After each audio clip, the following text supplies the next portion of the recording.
I'm head of diversity at the Film Council, which is basically a role that is more of an outward-facing role. So it's not so much about the diversity of the staff in the Film Council, but it's more about what we can do to get better diversity in terms of the workforce, in terms of on-screen content and portrayal, and also in terms of the way we work as an organisation, so the way that our funding operates and so on. I suppose the thing that is different about me and my other colleagues at the Film Council management team is that I haven't kind of come from film into this role. I've actually been working in the field of diversity in a range of different sort of professions and sectors for about the last 13 years, maybe a little bit more now. And that's been the constant. So that's hopefully kind of what I bring to the role, is a sense of specialism around diversity. In terms of my background, I'm a lawyer. I spent the first part of my career working with a professional body for lawyers, for solicitors in England and Wales, in broadly a similar capacity. So it was about advising the profession about access into law for a whole range of people, not just kind of black and minority ethnic groups, but disabled people, women and so forth. And, you know, in that sense, what I'm doing now at the Film Council, that experience is very relevant, because what you learn from that is that everybody has very different start points, and even among the so-called diverse communities, you know, everybody has very different starting points in terms of what their challenges are, what kind of support they need. One size does not fit all.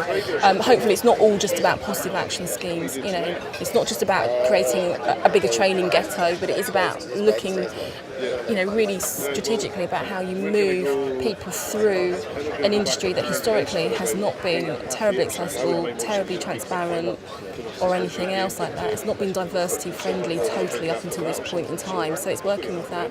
We run a network called Leadership on Diversity, which is a network of about 21 different trade associations and guilds.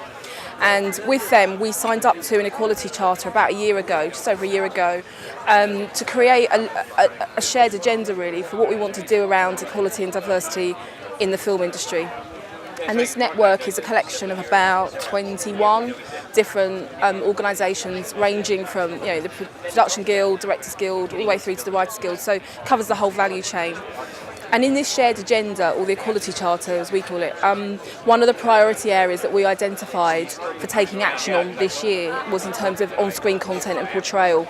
So what we've done is to pull together a collection of portraits, especially commissioned portraits, that celebrate, yes, of course, you know, the achievement of a number of great sort of black British actors, but it also, I suppose, will prompt questions. We're hoping that what it will do is prompt some questions about why it is we don't maybe see enough of them on screen, or why it is maybe that some of them have had to kind of do a very long route, you know, through the US and back again to really forge their careers in film. So it is prompting, I hope, some questions about whether we need more on-screen diversity and how we achieve it as an industry, as well as acknowledging what some people have already done in a very, very tough environment, a very tough industry.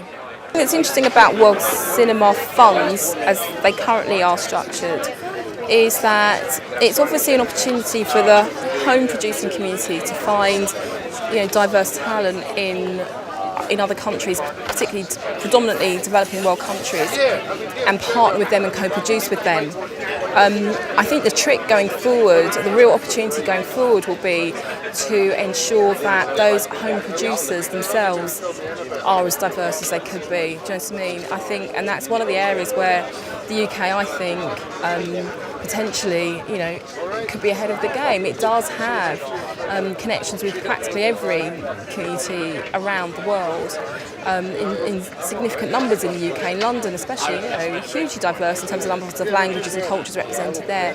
So I think the strategic challenge is going to be how we can make turn those kind of possibilities around into real opportunities, where we have, you know, I don't know, UK Nigerian producers, writers and directors working with Nigerian filmmakers in Nigeria, or working with Caribbean writers, directors and producers who are in the UK working with, you know, Jamaican producers, writers, directors, crew, whatever, in Jamaica. That will be a very interesting possibility. But as I said earlier, I think partly it's incumbent on us, you know, those communities, to make that really happen, to be entrepreneurial and see that possibility and convert it into something more tangible.